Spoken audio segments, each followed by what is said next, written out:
So I hit record. Hi. Did you already start? I did. What do you want to do? No, that's good. Uh-oh. No. Like it again. Yes. And I didn't have a 6-year-old graphic designer, so I had to do my own things. Alicia McKim. I'm an artist and an art educator. Isn't it your own calligraphy work? Yes. Oh, absolutely.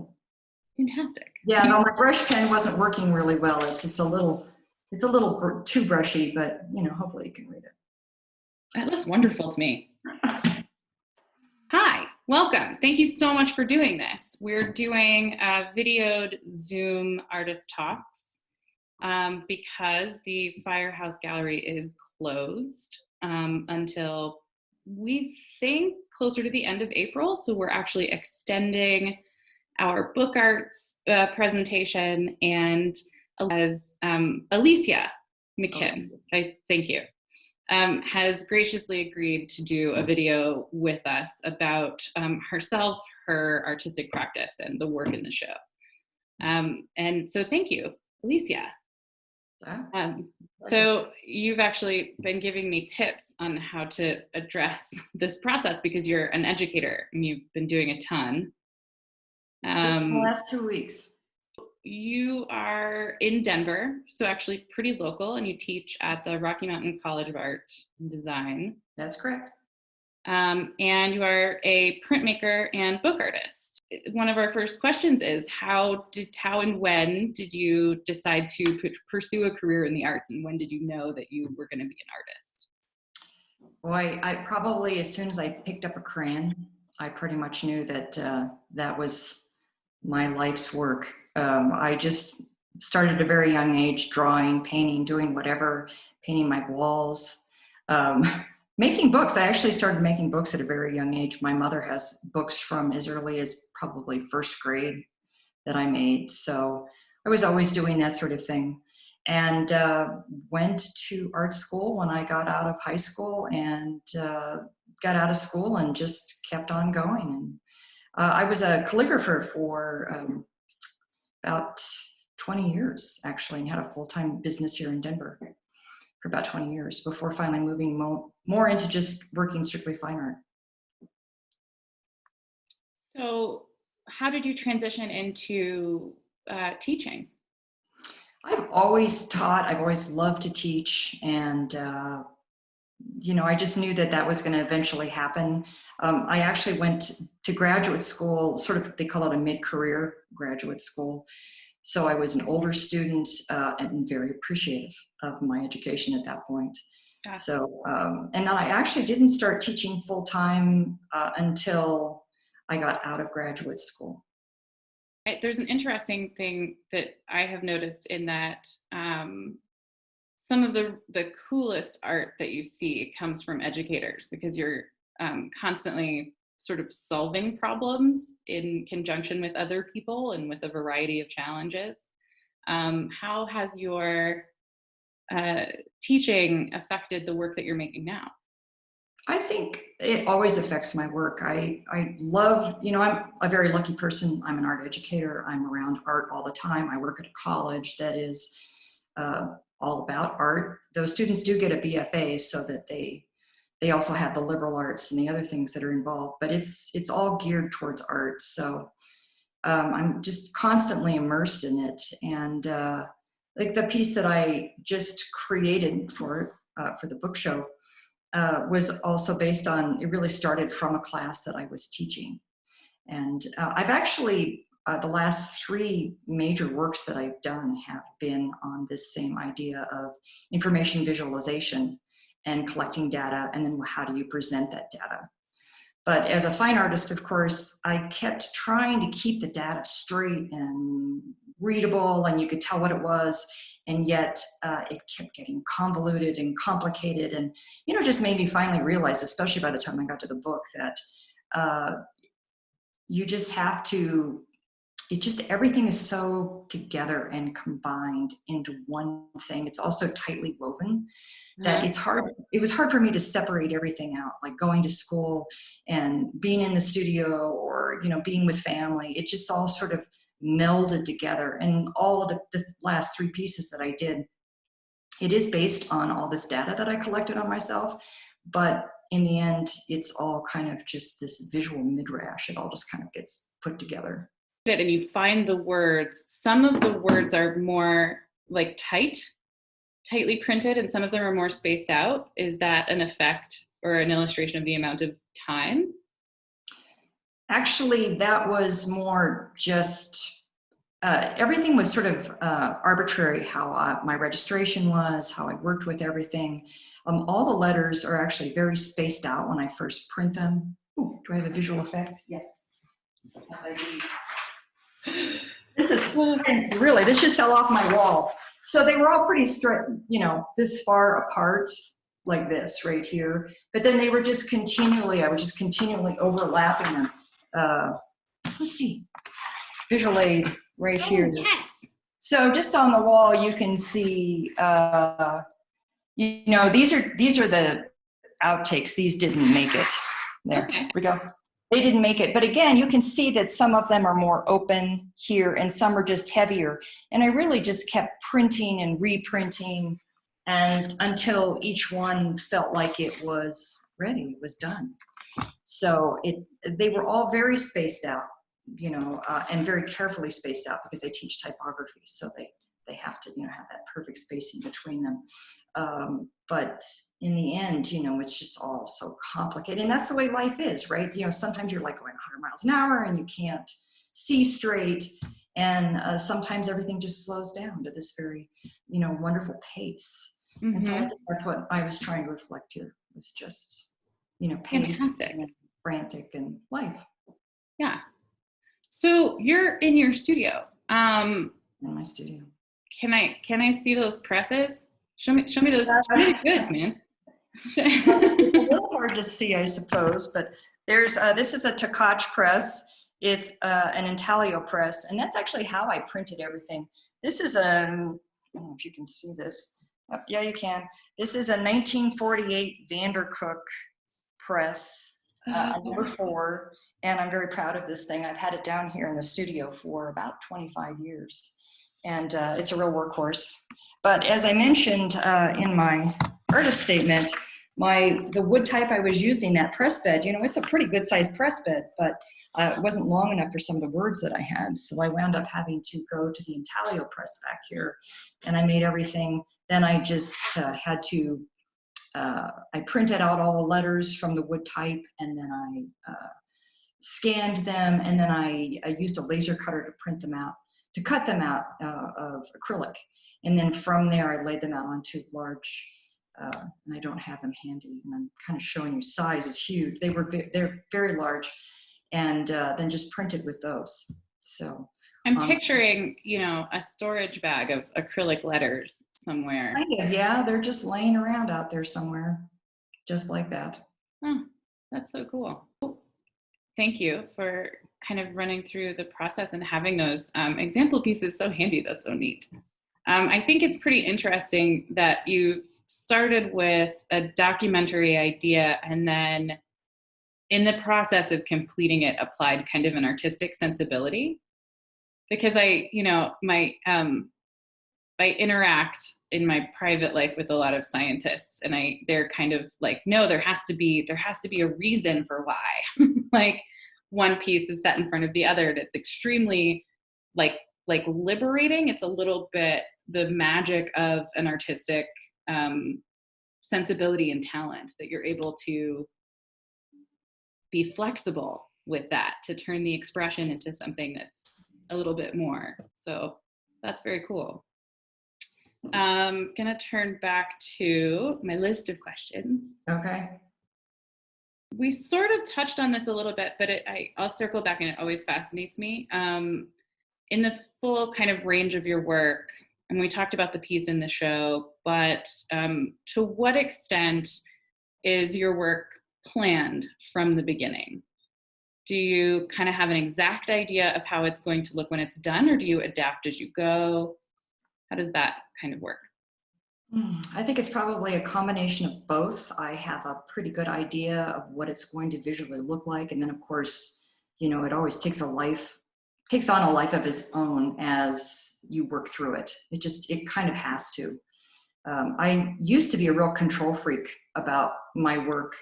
And I think as I've gotten older, I just kind of let go and things just kind of evolve as they evolve. But a lot of times the structure is very intact. So usually I know what the structure is going to be. And then the printing is really, really what changes and evolves more than anything. Because I really print more like, I almost want to say like a painter, because I'm constantly applying color over and over again, as opposed to just saying, I'm going to have color here and I'm going to have color here. And, this color goes over here. I don't do that. It's just, it's very fluid how I work. So. Do you feel like that's a skill set that has come with experience? I mean, I kind of feel like. Yeah, probably. Probably experience, getting to know the medium, knowing the medium that you're working with. Yes, and then, but also too, lately my work has become very large and more sculptural. In fact, the book that I did is the smallest thing I've done recently. And when you're approaching galleries or you're approaching art centers, you have to really show them this is what it's going to, even if you don't have it yet. This is what it's going to look like. Here it is, and of course the imagery is going to change, but it's going to take up this much room. It needs to be hung this way. This is, giving them examples of what it looks like. Oh, this is one of my other favorite questions. As a curator and kind of a nerd, can you talk a bit about how your understanding of art history relates to your own practice, and if there are any particular artists or movements that inspire you? I would have to say probably the Dadaist movement. Okay. Mostly because at that point in time, things were really changing for printing, for printmaking, for type, for typography, graphic design was really changing, and they were really influenced. All this media was influenced by the Dadaists, who really discarded the ideas and the norms that we had about not only about society and all that, but also about how to make art and how we created art and how we worked with type especially. And so, so much of my work has type in it that it's that same idea of letting everything go and just, it's like what I just showed you on the wall here. That's not too different from a typical Dadaist approach, just kind of throwing everything out there and let's see how it looks when we put it together. So that's probably my favorite. And any one particular artist, God, I just can't. There's so many artists. What other artistic medium do you most want to learn or wish you worked in? It's funny. I read through that question that you had asked of us, and I really thought about it, and I just printmaking. That's where I want to be. As I mentioned, I was a calligrapher for a long time. I was a bookmaker for a long time, and didn't start really moving just into printmaking until I was in my 40s. And I still feel like I have so much to learn, that I feel like I'm still a neophyte and I'm still working my way through it. And I'm just, ask me in 10 years and I might have a different answer for you. But right now, that's where I'm at, printmaking. But that's fantastic. Congratulations. Okay. Let's see. What do you love and hate about using the material that you do use? Probably, what I love is I'm using oil-based ink, and oil-based ink is vibrant, beautiful. I work with lithography inks so that the color is very saturated, and you can work very transparent, clearly with the letters. And all my work is like that. I love the idea of I call it the glow factor, when you can get all your colors working just right.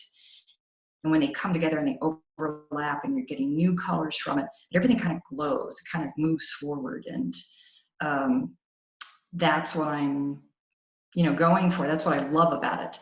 What I don't like about oil-based ink is the toxicity. Mm. I do non-toxic practices all the way through, cleaning with baby oil and cleaning up with simple green and all that stuff, but you're still working with a relatively toxic material. And in my very confined studio, you can really smell it if I've got all the doors closed, and if I leave the room and I come back, it's like, whoa, I've been hit with the oil-based ink smell. That's probably my least favorite thing. Are you able to open those windows? Oh yes, absolutely. Okay. But in the dead of winter, that's not a good thing. Right. It's cold down here anyway. I work in the basement, and I love this room because I call it the womb room. Because you just kind of get in here and I get the heat going, and it's nice and warm in here, and it's a good place to be. Yeah, I'm impressed by how clean and organized your space is. That has to do with having students. Oh. Because they're always not clean and organized, and if Mhm. any of them watch this video, they're going to probably laugh because I'm always after them. And other faculty members always joke about how tidy the printmaking studio is, but I always feel like there's always stuff left out. So this is just my reaction to that, is just like being a total keeping everything clean. Of course, you're catching me between projects too. As I mentioned, the book was the last thing that I've created, and then we went into this whole COVID-19 pandemic, and we went from on-ground classes to moving everything online. I'm teaching 2 printmaking classes online. Mm-hmm. So the last 2 weeks, I've been making a lot of videos, and actually I have been doing printmaking because I've been doing printmaking demonstrations on videos. Mm-hmm. But just cleaned up all that. Yesterday was the last day of filming, and I'm through that and ready to get back into some of my own work, I think. Nice. And I do want to thank you for sending me. We were just casually talking on the phone the other day about the challenges in registration for at-home printing when you don't have a press, and you were ready. You had this resource available and a plan and an idea, and you kindly shared it with me. And so I truly appreciate that. It's fantastic. Okay, last couple questions. And these are kind of on our actors studio list. What is your favorite smell? My favorite smell? Mm-hmm. Oil-based ink. Oh, I love that smell. Yeah. It just brings back memories. Isn't that what smells are all about? Nostalgia, yeah. Bringing back smells, and I love the smell of bread, or I love the smell of, garlic frying in olive oil. But I especially when my students finally get to the point where they're printing, and I can walk in the studio and I smell that oil-based ink, and it's like, oh yeah, that's it. That's work. They're moving along, and we're at a good point. So awesome. Poetry or prose? I suppose prose. Though I used to be more of a following poetry. Kind of fell out of that over the past few years. I think lack of time. So. Mm-hmm. Name a favorite book or author. It's got to be Jane Austen. As cliche as that may sound, I've just always loved her work, and Pride and Prejudice is by far my favorite book I've ever written. What type of music do you listen to when you're working, if any? It's funny you'd say that, because I listen to jazz, and I mostly listen to jazz during the day, but I have to admit, at a certain time in the afternoon, if I'm in the studio, I turn it over to NPR and work in the studio and listen to listen to the news and know what's going on.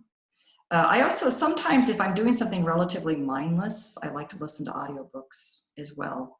But a lot of times that doesn't work because I need to be thinking in the studio. So, it's easy when you're listening to the news, you can kind of tune in and out and mm-hmm. listen to things and not listen to things. What's the audiobook you've most recently listened to? I'm in the process of listening to Desert Solitaire. Anyway, the author, he worked for the Park Service, and it's about the Park Service down in Utah, down where Arches National Park is, uh-huh. And it's all about that. And right now, I'm just in the very beginning of the book, and he's really just describing the desert and what the desert's like, and he goes through just in great detail about the desert and where he's at. And it's just, it's fabulous. Yeah, some books lend themselves to being read aloud and some really do not. So it sort of seems like that's probably a good one. This one, yeah, so far anyway. Cool. Okay. Oh, I So, remembered Edward Abbey. oh, nice. Hey. This is going to be fun to edit. I'm thinking about it now. Like, man, there's so many of these things where I just kind of babble a little bit. I'm like, okay, circle back. Which is funny because in the gallery, when I put a beer in everyone's hand, that's fine. In this particular situation, it's, it's learning a new thing. So thank you for your patience with me. So let's see, what else? What am I missing? What am I missing that I wanted to ask you? Oh man, yes, I want to ask this of every printmaker all the time. What is your favorite type of paper? And not just to use, but like sometimes, you know, how you have like this physical reaction to nice paper. Like how do you feel about that? Maybe you feel differently than I do. I've changed over the years about paper. I used to be a real paper freak. Mm-hmm. And I loved paper, and I had a lot of paper. And I've really narrowed it down. I really pretty much work on just 2 types of paper right now, which is Reeves BFK, which is a very boring printmaking paper, but it does everything I want it to do. Oh, Arches 88, that's another one I really like. But these are just papers that I can kind of, especially the Reeves, I can really use and abuse and keep printing over and over. But I've been printing more lately on a Kozo-based paper. I like Kozo papers a lot. I believe it's called Nishinushi. And I'm probably going to get slaughtered for that one because I think that's not correct. But it's just a Kozo paper that's just lovely to print on. In fact, no, the book is not printed on that. That was a Kozo paper. Nishinushi. Is that what I said earlier? For such an in-depth and extended kind of a career getting to where you want to be in the work that you're producing, what is it that continues to hold your attention, that continues to engage you about being an artist? For me, it's being in the studio is, you know, we live in a time where everything moves so fast and you're just constantly inundated with information, visual information. We have our cell phones, we have, you know, our computers, we have the internet, we have everything. Mm-hmm. And what I love about art and being in the studio is that I'm forced to be in the moment. I have to be there. I have to think about this. We were discussed music or audiobooks, but really when I'm in the studio and if I'm really printing and working away, I have the background music on, but I don't really pay attention to it. It's there. It feels good. I told you about my womb room. I'm in that space and I'm totally focused on this one thing. It's that one thing. And I can only compare it to probably meditation. I think practicing art is a lot like meditation, where you're in the moment, you just focus on that one thing and you let everything else go.